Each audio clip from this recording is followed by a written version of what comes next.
What is going on, everyone? Back with another video.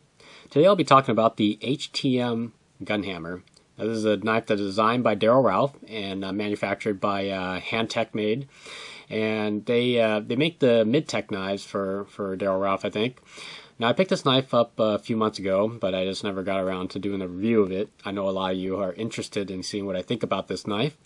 The first time this knife debuted, if you guys can remember, was back on a video that Jeff Juice and I did when we were cutting bottles. And it did very well there, actually. I managed to make it through a bottle. But I finally had a few months now to kind of carry it and use it and see what it's all about. So let's go and take a look. So the Gunhammer ships in this nice nylon clamshell zipper pouch. Has a nice logo on the front. The interior is very nicely padded, so if you want to keep this knife in there or another knife in there, it'd be perfect for that. Let's set that aside here. So here it is. This is the HTM Gunhammer. Right off the bat, I have to say this is a very, very nice looking knife, at least in this configuration, with the black blade and the earth brown aluminum scales here. So you can tell it's got a very nice machining done on the scales. You can see how much detail there is in all that. But of course, being aluminum handle scales, this is still rather slippery, even with the machining on there. So if you guys want a knife with a lot of grip, this would not be the one for you. But it's great because look how thick these slabs of aluminum are. Very nice. And of course, they're going to have to make it this thick because of and you can almost see a little bit of it in there, is the SAO spring-assisted opening system, which is milled into the handle scale itself. You got two standoffs, of course the pivot, and here's a nice shot of the flipper. You notice how the jimping on there. I have to say, this is very hard cut. I don't even think they bothered to round anything off. It just catches your finger and it just doesn't let go, so it provides a lot of traction. On the back, rather unfortunate, but the good thing is this knife has a very good handle to blade ratio, but you can tell the blade's right there. In fact, I can touch it. I'm touching the blade right now, and it's just hitting my finger. So you guys got to be careful if you're carrying in a tip-up configuration, because you may slice your finger if you grab onto the knife wrong. It does come with a pocket clip, which I have removed right now. It's for tip-up and tip-down.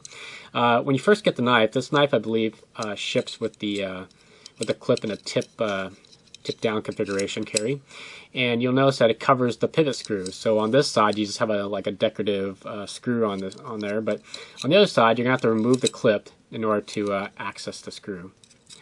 The other thing I want to mention too is that if you are not a fan of high riding knives when you have it clipped, you probably want to choose the tip-down configuration, only because it's a little bit less sticking out of your pocket. On the tip-up side, you notice that a lot of it shows out of your pocket. Look at about that much. So, but it is nice because you do have a lot more material to grab onto to deploy the knife, but again, you can just see it. The blades come in a variety of styles, three distinctive ones. They got a buoy style, they have a radian style, which is a recurve, and they have this style, which is called the Torpedo. My favorite style is this one right here. Very nice, very streamlined, affords a lot of belly for cutting. You can see it says made in the USA here, HTM's logo and DDR. And on the back, the blade is sterile. The jimping on the thumb ramp is probably one of the best by far. The jimping on the thumb ramp is basically exactly the same as the quality, at least, as the jimping on the flipper. Very hard cut, and they didn't bother to round it off. You see there's thumb studs there, and they kind of double as the blade stop. Now I do have a problem with the thumb studs though, so check this out. Let's see if you guys can see this. So I haven't had this for very long, just a few months, and the thumb studs loosened up on me. I don't know how it happened, but this thing just is very loose. So I may have to send this back, and I'll keep you guys posted if I do. You can deploy the knife with a thumb stud, but for me personally, I think it's just the size of my hand. But this flipper gets caught on my index finger, so I have to be very careful when I want to. There you go. Push it out. You notice there's a little tiny kind of choil area here. I don't really think it's meant for anybody to put their fingers in. I can do it because I got like slightly smaller fingers, but for the most part, it's very sharp right here. So I would not recommend you to put to hold the knife like this. Ergonomics of this knife is very excellent. I love it. Got the nice thumb ramp with the excellent jimping. It's got the flipper here that keeps your fingers from slipping up on the blade. And just look at all these nice grooves, and you see my fingers just roll on there naturally. You guys with the larger hands like a larger girth of a handle, this is a very good knife to buy. You can tell in the reverse grip, I mean, it feels very natural in the hand. Just very, very good. Deployment is extremely fast on the SAO version. That is basically as fast or if not faster than any of my automatic knives. Ambidextrous, of course, you can see there.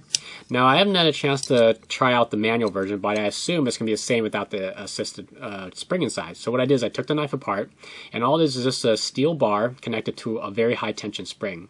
Now, word to the wise, if you guys want to take this apart and take the spring out, well, if you do want to install it, reinstall it, make sure you grab a pair of pliers to help you stretch the spring back into place, because it's very, very high tension. That's probably where it gets all this power from.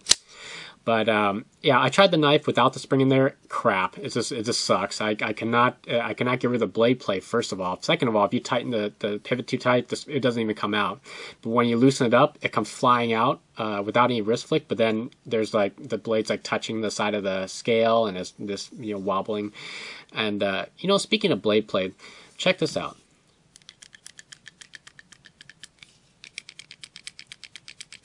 That is up and down blade play. Now this is straight out of the box, blade play. I don't know how that happened, but left and right is okay. There's no side to side, just up and down. So that's a little bit unacceptable for a knife at this price point.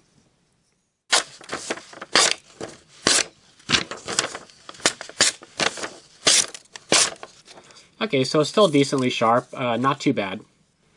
Wow, the HTM Gunhammer, what can I say about it? I think from a design standpoint, it's a brilliant knife. I really like the looks of it. I like the way it feels, especially. Very good ergonomics. The SAO system is extremely fast. I love it. This is probably the fastest deploying, classified as a non-automatic knife I've ever owned, really. So if you guys are going to get this knife, even if you're not a fan of assisted, get the SAO version. I highly recommend it. I don't really know what the manual version comes like from factory, but I know for a fact if you take the SAO out, the knife really sucks for deployment. In terms of problems, yes, there are a few problems. Great handle to blade ratio, but unfortunately when you close the knife in the closed position, you can feel the blade at the back end of poking out of the handle scales. That's not very good. The thumb studs came loose on me, and there's up and down play. What are some good things? Jimping. Jimping is excellent. Blade spine on the flipper itself. And again, like I said, the ergonomics is sharp out of the box for me. Great blade design. You get 3 choices of blades. I mean, you guys have to make your own decisions. But for me personally, like I said, I'm mainly about the design, and the usability is very useful for me. Your needs may differ. So anyways, I hope you guys enjoyed this video. Questions, comments, please leave it below. And aside from that, I'll catch you guys on the next video. Take care.